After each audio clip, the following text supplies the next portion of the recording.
Good morning, this is Steve Freed in Chicago with a special report following the USDA June 29th Acreage and stocks report. First of all, I think the weather market over the next 3 to 4 weeks is going to be the most important factor that we do in price discovery of the grains. But we'll go over the report in the next few minutes and see how it may impact prices. First of all, the USDA and the soybeans came out with June 1 stocks a little bit higher than expected. So we're going to have to adjust the carryout for 2011 and 2012 a little bit higher.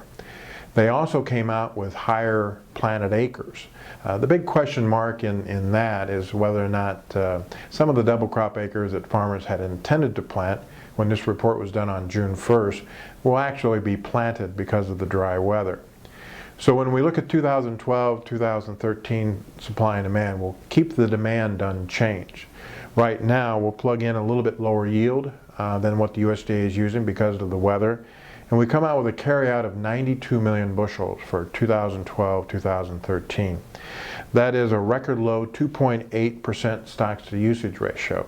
So from a price standpoint, even though we've got higher acres and higher stocks, if the yield comes down from the USDA numbers, we would probably expect soybean futures prices to work higher over the next 30 to 60 days. In the corn, the numbers were pretty much in line with expectations. Around 96 million acres, stocks were 3.18 billion bushels as of June 1. But if we plug in a yield right now that's closer to 152 versus the government's 166, we come up with a carryout of 1 billion bushels. And that includes taking usage down for ethanol, exports, and feed.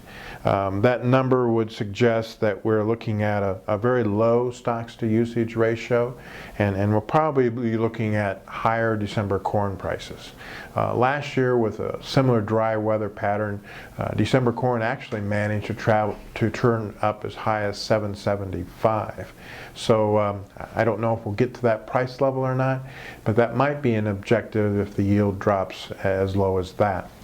The wheat numbers were basically in line with with most of the trade estimates. We came out with a carryout of 742 million bushels.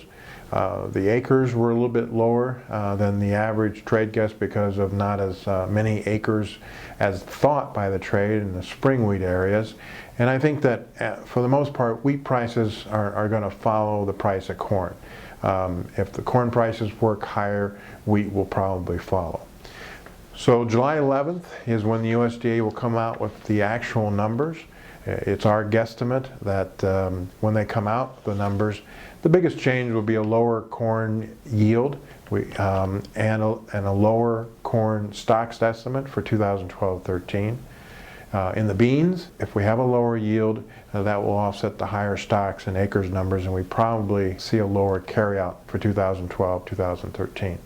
Again, that report comes out on July 11th. As always, these are my thoughts and not those of ADM Investor Services or ADM. And again, I hope you have a safe and profitable trading day.